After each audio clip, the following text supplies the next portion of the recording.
Sir, ಈಗ ಎಕ್ಸಾಕ್ಟಾಗಿ ಏನು ನಡೀತು ಅನ್ನೋದು ಸರ್, ಕಾಟೇರ ಕತೆ ಬರೆಸಿದ್ದು ಉಮಾಪತಿ ಅವರು ನಾನೇ ಅಂತ ಹೇಳ್ಕೊಂಡಾಗ, ಸೊ ಈ ತಂಡವಾಗಿ ಕೆಲಸ ಮಾಡೋಂಥ ಸಂದರ್ಭದಲ್ಲಿ ಆರಂಭದಲ್ಲಿ ಅದರ ಪ್ರೀ ಪ್ರೊಡಕ್ಷನ್ ಕೆಲಸ ಹೇಗೆ ನಡೀತು, ಎಲ್ಲಿ ಕತೆ ಬರೆಯೋಕ್ಕೆ ಶುರು ಮಾಡಿದ್ರಿ, ಸೊ ಈ ಕತೆ ರೆಡಿ ಆದ ನಂತರ ಹೆಂಗೆ ತಂಡದ ನಡುವೆ ಮಾತುಕತೆ ಆಯಿತು ಅನ್ನೋಂಥ ಒಂದು ಸ್ಪಷ್ಟನೆ ಸರ್.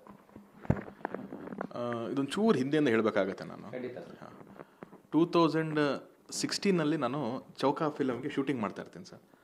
ದರ್ಶನ್ ಸರ್ ಅವಾಗ ಒಂದು ಗೆಸ್ಟ್ ರೋಲ್ಗೆ ರಿಕ್ವೆಸ್ಟ್ ಮಾಡ್ಕೊಂಡಾಗ ಬಂದು ಮಾಡ್ತಾರೆ.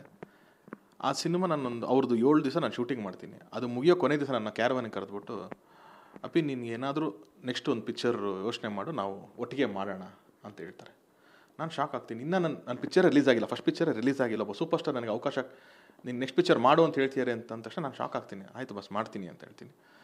ಅದಾದಮೇಲೆ ಕೆಲವು ತಿಂಗಳಾಗುತ್ತೆ. ಆಮೇಲೆ ಒಂದು ದಿವಸ ಕರೆಸ್ಬಿಟ್ಟು, ಅಪ್ಪಿ ನಾನು ಹಿಂಗೆ ಈಗ ಒಡೆಯ ಅಂತ ಪಿಕ್ಚರ್ ಬಂತಲ್ಲ, ಅದು ಬಂದ್ಬಿಟ್ಟು ವೀರಮ್ಮ ಅನ್ನೋ ಸಿನಿಮಾದ ರೀಮೇಕ್ ಇತ್ತು. ದಾಸಪ್ಪ ಸಮಗ್ರ ಕೃಷಿ ಮಾಡಿ 2 ಎಕರೆಗೆ 10 ಲಕ್ಷ ಗಳಿಸ್ತಿದ್ದಾರೆ. ನೀವು ಕೂಡ ಅವರಿಂದ ಕಲಿಬೇಕಾ? ಅವ್ರ ಜೊತೆ ವಿಡಿಯೋ ಕಾಲ್ನಲ್ಲಿ ಮಾತಾಡಬೇಕಾ? ಈಗಲೇ ಫ್ರೀಡಮ್ ಆ್ಯಪ್ ಡೌನ್ಲೋಡ್ ಮಾಡಿ.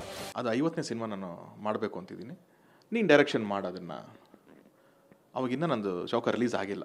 ನನಗೆ ಅಪ್ಪ ನನ್ನ ಪಿಕ್ಚರೇ ರಿಲೀಸ್ ಆಗಿಲ್ಲ, ರೀಮೇಕು ಸ್ಟ್ರೈಟ್ ಪಿಕ್ಚರು, ನನ್ನ ಕೆಲಸ ಅದು ಕಣ್ಣು ಹೊತ್ಕೊಂಡು ಮಾಡೋಣ, ಒಬ್ಬ ಸ್ಟಾರ್ ನನಗೆ ಕರೆದು ಕೆಲಸ ಕೊಡ್ತೀರ ಅಂದ ತಕ್ಷಣ ಆಯ್ತು ಬಸ್ ನಾನು ಮಾಡ್ತೀನಿ ಪಿಕ್ಚರು ಅಂತಂದೆ. ಆಮೇಲೆ ಆ ಪಿಕ್ಚರಲ್ಲಿ ನೋಡಿದ್ವಿ. ಅದಕ್ಕೆ ನಿರ್ಮಾಪಕರು ಆವತ್ತಿನ ಟೈಮಲ್ಲಿ AK-56 ಅಂತ ಒಂದು ಸಿನಿಮಾ ಆಗಿತ್ತು, ಸಿದ್ಧಾಂತ್ ಸರ್ ಅಂತ ಅಂದ್ಬಿಟ್ಟು ಅಂತ ಚಕ್ರವರ್ತಿ ಮಾಡಿದ್ರು ದರ್ಶನ್ ಸರ್ ಜೊತೆ. ಅವ್ರಿಗೆ ಮಾಡಬೇಕು ಅಂತಂದರು. ಆಯಿತು ಅಂತಂದೆ. 2017 ಫೆಬ್ರವರಿ ಬರ್ಡೇಗೆ ಆ ಪೇಪರ್ ಆ್ಯಡ್ ಕೂಡ ಬರುತ್ತೆ.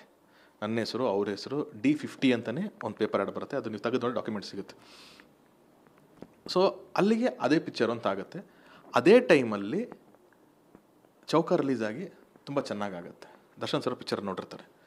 ಕೊನೆ ಒಂದು ಸಹ ಕರೀತಾರೆ, ಅಪ್ಪಿ ಬೇಡ ನೀನು ರೀಮೇಕ್ ಮಾಡಬೇಡ, ಸ್ಟ್ರೈಟ್ ಪಿಕ್ಚರ್ ಮಾಡ್ತೀಯ ಚೆನ್ನಾಗಿ, ನೀನು ಸ್ಟ್ರೈಟೇ ಒಂದು ಕತೆ ಯೋಚನೆ ಮಾಡು ಅಂತಾರೆ. ನಾನು ಆಯಿತು, ನಂಗೆ ಖುಷಿ ಆಗುತ್ತೆ, ನಾನು ಆಯಿತು ನನಗೆ ನಂಬಿದ್ದಾರೆ ಅಂತ ಅಂದ್ಬಿಟ್ಟು ಅದ್ರ ಮೇಲೆ ನಾನು ವರ್ಕ್ ಶುರು ಮಾಡ್ತಿರ್ತೀನಿ. ಆವಾಗ ಒಂದು ದಿವಸ ನನಗೆ ಫೋನ್ ಮಾಡಿಬಿಟ್ಟು, ಚೆನ್ನಾಗಿ ಕಾಟೇರ ಅಂತ ಟೈಟ್ಲ್ ಹೆಂಗಿದೆ ಅಂದರು.